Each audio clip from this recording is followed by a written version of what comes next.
大家好，我係零三四職塵，好高興又見到大家。好，咁今日咧就係呢一部咧 Bose Parma 嘅開箱。咁今日咧我就集中咧主要就係開箱呢一部 Parma 啦，有外觀介紹，有稱重。另外咧特別備多一個環節咧就係將 Parma 同咧係文石嗰個尺寸嘅型號咧有一個嘅並列展示，咁可以俾大家咧有一個咧直觀嘅印象。希望咧透過呢一集先讓大家咧對 Parma 佢嘅嗰個質感啦、做工啦、細節啦，佢嘅一啲外觀特色先有一個嘅印象先，跟住去到下一集咧，即係再同大家咧再做咧呢個分析、用後感嘅分享同埋咧若干嘅評測。咁喺開始之前咧，先賣自己嘅廣告。咁我咧喺英國所經營嘅網店 eReader Pro 咧，喺早前咧就開通咗，可以咧將 Doodle 濾紙膜可以咧係直運台灣。若果咧有喺台灣嘅觀眾有興趣試一試咧呢一款優秀嘅濾紙膜，喺提供相當優秀嘅寫感嘅情況之下，依然能夠保持一個咧相當唔錯、通透、清晰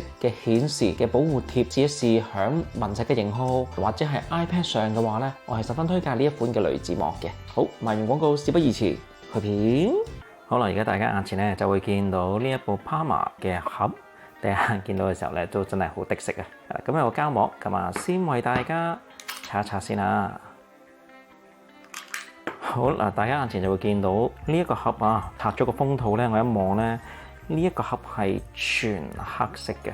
咁即係代表咧，其實你唔講咧，其實你唔會知道佢係文石嘅產品。咁今次其實呢一個咧係所謂嘅 Early Adoption Edition 啊嘛，即係一個嘅限量，類似測試版嘅形式。咁所以其實佢正式推出嘅時候係咪都係咁樣全黑乜都冇咧？大家如果有印象，其實閱讀器嗰條線咧，佢會有嗰個型號食刻喺個盒嗰度啦。佢如果係 Tab 系列咧，就會係有一個句口號加 Bose 嘅個品牌喺個盒嗰度啦。呢度乜都冇嘅，真係所以就咁睇咧，你唔同人講佢係 Parma 嘅話咧，你真係唔會估到。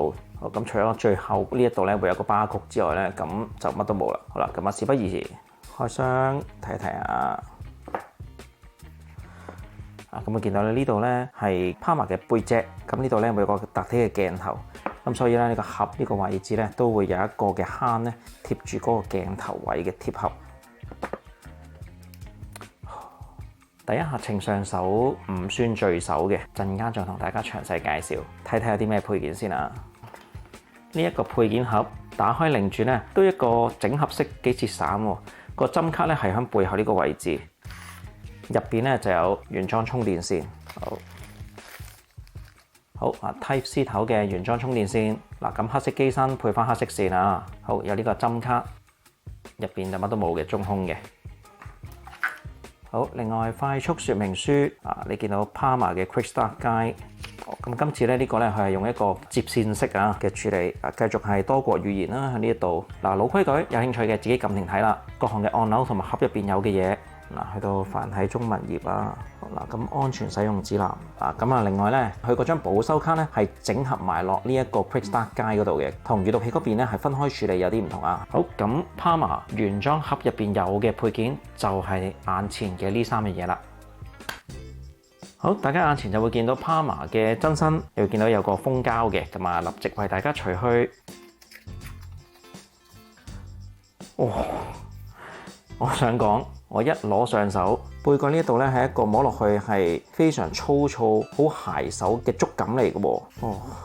好似石頭嘅表面摸落去嘅感覺，唔會留指紋，亦都唔會跣手嘅。呢個設計幾特別啊！咁咧呢一部一手可握嘅 Parma 咧，先同大家介紹一下佢嘅各個細節先啦。咁首先咧，第一下呢一個屏幕正面呢一度我會見到咧，應該就貼咗一張保護貼嘅。起碼咧，佢做咗一個咧係防眩光嘅效果。即係而家咧，我見到燈光打埋嚟嘅時候咧，光係會有化開咗嘅效果，做咗一個咧係防眩光嘅處理喺呢個位置。咁跟住咧，喺正面蓋板呢一度咧，呢個位置會有一個嘅 sensor 咧係去測光嘅。咁所以咧，佢能夠啦有一個自動調節燈光嘅功能。咁呢一度咧 Quick Start Guide 嗰度咧就講到呢度係一個聽筒。大家知道Parma 唔係一部手機嚟嘅。咁呢個聽筒嘅效果是什麼咧？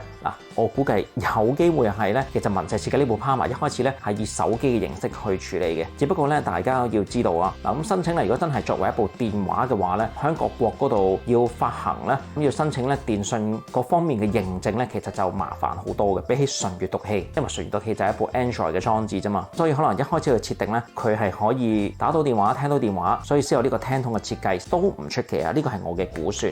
好嗱，頂部咧只有一個咧係收音咪喺呢個位置。好嗱，底部咧要講講啊，咁中間呢個咧係 Type C 頭啦。咁睇落去呢度，哇，係咪有雙喇叭啊？唔係嘅，其實嗱呢一個係喇叭嚟嘅，你見到呢窿咧係通落去嘅，咁啊聲音喺呢度發放。左邊呢一邊呢一個咧並不是喇叭，你見到咧係實㗎。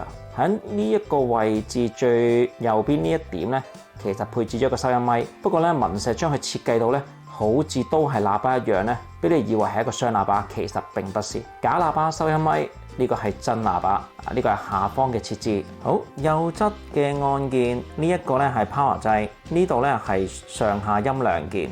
好啦，左邊呢一度呢個係咧自定義按鍵，你可以喺咧設定嗰度咧係設定呢一粒掣可以作咩功用，例如可能撳一下就會傳插，跟住呢度咧就有嗰個唔係 SIM 卡槽，係 TF 卡槽。佢係可以支援咧係插 micro SD 卡嘅，1TB 應該都冇乜問題嘅。嗱，背鋼嘅質感咧，呢一度頭先同大家講過啦，摸落去係粗糙鞋手嘅觸感，唔吸指紋，亦都咧係唔會滑手嘅。咁係背蓋特別嘅處理。咁跟住呢一度咧，後置1600萬像素嘅鏡頭，跟住呢度咧有一個咧係 LED 嘅閃光燈。嗱，咁正面呢一度咧係一個6.13寸嘅 E-Ink 屏幕，300 PPI。係824乘以1648嘅解像度嘅，不過你會見到咧，額頭同下巴都相對粗啲。左右邊框以而家呢個世代嘅手機嚟講咧，其實都相對算粗啦。不過咧，我覺得都算可接受嘅，起碼我男性嘅手一手可握，個手感我覺得都係唔錯嘅。嗱，同埋咧，佢正面蓋板呢一度咧，我就試過撳一撳啊，佢會咧係有指紋，但係咧唔算話好吸指紋。咁呢一點咧，我覺得係一個唔錯嘅處理啊。因為如果咧係好吸指紋嘅話，對一啲嘅用家嚟講咧，可能會有啲抓狂啊。好，咁就住呢一部 Palma 嘅外觀介紹咧，大約就到呢一度。送嚟嘅包裹咧，仲有呢一個保護套嘅。如果你幸運地咧係喺當時訂購到呢一部 Early Adoption Edition， 咁就會隨機附贈咗一個保護套俾你嘅。咁黑色同埋象牙白，咁好好彩啊！咁我就係收到呢個象牙白，因為我當時心諗我想要象牙白，唔知有冇咁好彩啊！好，咁呢一個套其實就好簡單，一眼望晒。咁係一個咧 TPU 膠嘅保護套嚟嘅，咁係軟膠嚟嘅，係啦，你見到。個設計留咗個相機位啦，摸落去咧係滑嘅。另外咧，大家睇睇啊，四角呢啲位咧，佢係冇做一個咧係泵把嘅設計嘅，四角都係內角呢個位置，即係代表咧佢其實提供嘅保護力咧唔係好多，頂多其實係有一個防刮。如果咧係有跌撞嘅時候咧，其實佢吸收衝力嘅效果咧，我估計都應該係麻麻地。咁摸上手咧好光滑呢個 TPU 膠。咁嗰啲按鈕咧，基本上都已經做晒個按鈕帽喺度噶啦，下低咧就開咗窿噶啦已經。咁鏡頭呢個位置咧，佢會有條膠邊略略凸起咗嘅。好，就一個咁樣嘅象牙白嘅套，唔使錢 OK 啦。不過文石嘅配件咧，不嬲都唔係太精緻，同埋款式都唔多嘅。咁出白色，我覺得算可接受噶啦。好。咁樣就係一套啦。好嗱，到稱重環節，睇一睇咧呢一部 Palma 嘅重量啊。嗱，官方標示咧係170克，咁你會見到啊169克，幾好喎，同官方所標示嘅係相當接近。嗱，套埋保護殼，睇睇個重量咯。194.5，即係代表咧保護套嘅重量咧係大約25.5克，咁都屬於一個相當輕嘅保護殼。當然亦都因此咧保護力確實係略遜一籌。咁以重量嚟講咧，其實真係相當輕。而家啲旗艦手機咧係隨時一部都可能係超過200克嘅。咁呢一部連埋保護套咧，只係唔夠200克咧，揸上手都輕便嘅，俾大家有個概念。多一個環接嗰個嘅尺寸，俾大家有個直觀嘅感受啊。Palma 手機嘅形狀，文石6寸嘅 Poco 5，文石7寸嘅 Page。咁你會見到啊 ，Palma 咧比起6寸嘅 Poco 5咧，其實真係窄好多啊。咁始終手機型啊，呢個就係閲讀器嘅形狀。咁你見到嗰個嘅差別。咁順道嚟一個咧，文石全尺寸家族嘅展示，13.3寸嘅 Tab X，10.3寸嘅 Tab Ultra C，7.8寸嘅 Tab Mini C。7寸嘅 Page、6寸嘅 Poco 5、6.13寸嘅 Palma， 佢哋嘅尺寸比例俾大家有一個直觀嘅概念。好，唔知大家咧睇完開箱影片之後，對呢一部 Book Palma 咧印象如何呢？嗱，咁咧我就暫時用咗唔長嘅時間啦，我對佢嘅印象係相當好嘅，因為咧 Palma 嗰個嘅順暢程度咧，其實真係同我平時用開嘅手機當然仲有差距，但係其實咧已經咧係相距不遠，即係基本上咧我攞去咧就攞嚟瀏覽網頁啊，畫下 Facebook 啊。其實咧佢係相當勝任嘅，咁佢嘅顯示效果都好唔錯。咁當然啦，呢一系列嘅咧，我會喺稍後 Palma 嘅第2回嗰度咧，再詳細少少展示俾大家睇。因為呢一集咧，我集中係想大家咧對呢一部裝置嘅質感咧，可以有一個清晰嘅具體嘅概念先。反而我都喺度咧想問一問在屏幕前嘅觀眾你哋。呢一個尺寸嘅閱讀器唔能夠打電話，對你嚟講佢嘅吸引點係乜嘢呢？你會最想用佢嚟做啲乜嘢呢？我好興趣想了解一下，因為老實講咧，呢一個尺寸咧，我自己嘅認知就係真係未必個個需要，又或者你唔能夠將佢視作一個咧係純閱讀器去看待，係唔同嘅兩樣嘢嚟。佢嘅功能同埋佢嘅應用場景，可能咧都同我之前一路做開各個廠商嗰啲閱讀器嘅產品嘅評測咧係好唔同。即係呢度可以分享下就係，當我開咗箱呢一部 Palma 之後咧，我就遞俾我太太睇，你覺得呢部點啊？你想唔想要啊？佢第一句劈頭回應我嘅係有啲咩用啊？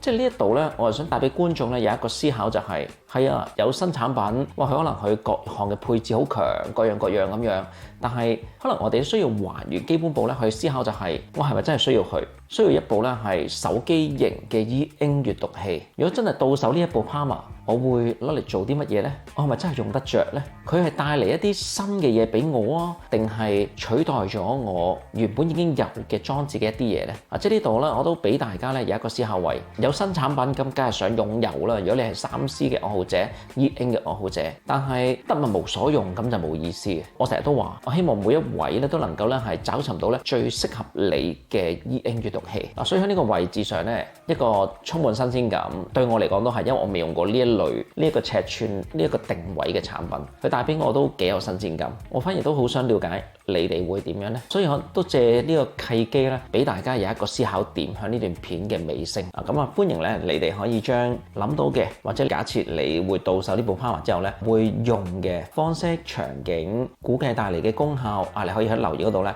去分享俾我睇。另外亦都咧，如果你就住呢部 Palma，你有想了解嘅事項，你有想我評測嘅項目，亦都可以留言俾我。咁我喺之後咧籌備第2回影片嘅時候咧，我會為大家咧去處理嘅，喺我能力嘅範圍之內盡力。好嗱，咁今日嘅內容咧大約咧就到呢一度啊。咁咧由於 YouTube 嘅演算法咧係相當嚴苛，咁所以咧如果你覺得呢一段影片對你係有幫助，或者你睇完之後覺得都唔錯喎，咁啊誠邀你可以咧係讚個好，咁咧先可以讓到咧係更加多人咧有機會睇到我呢段影片。若果你咧係喜歡我呢一類咧係 E-Ink 產品嘅開箱、評測、教學嘅影片嘅話咧，咁希望你咧都可以係訂閱我個頻道啦。咁有個新片咧，你就會可以第一時間咧觀看到。另外咧，我有經營一個咧中文硬筆書法嘅線上自修課程，個課程咧會有大約係2小時嘅教學影片。另外咧會有咧係相應嘅雜誌材料咧已經在其中。如果你有興趣收集嘅話咧，咁只需要咧成為我 Buy Me a Coffee 嘅月費會員，就能夠咧取得觀影嘅權限，同埋你練之後咧可以有我嘅批改嘅意見。另外我喺英國咧經營嘅網店 eReader Pro， 咁咧就會係專賣電子閱讀器啦，同埋相關嘅配件。如果你或者你嘅親友咧係人在英國有呢方面嘅需要嘅話咧，不妨嚟我嘅網站嗰度去逛一逛，或者會有收穫。另外咧 eReader Pro 咧會定時發布咧最新嘅 E-Ink 新聞，都希望咧大家可以咧去 eReader Pro 嘅 Facebook page 嗰度咧可以讚個好，有最新消息就可以第一時間知道。恆常製作影片咧一啲都唔容易。如果你咧係支持我喺呢方面咧係繼續發展，歡迎你可以咧係 Buy Me a Coffee， 不論係單杯定係月費都好咧，我都會好感謝你。另外你都可以咧透過 YouTube 嘅 Super Fans 嗰度咧係直接支持我真誠地感謝你哋。好嗱，咁今日嘅內容咧就到呢一度啦。我係積塵，下一次影片見啦，拜拜。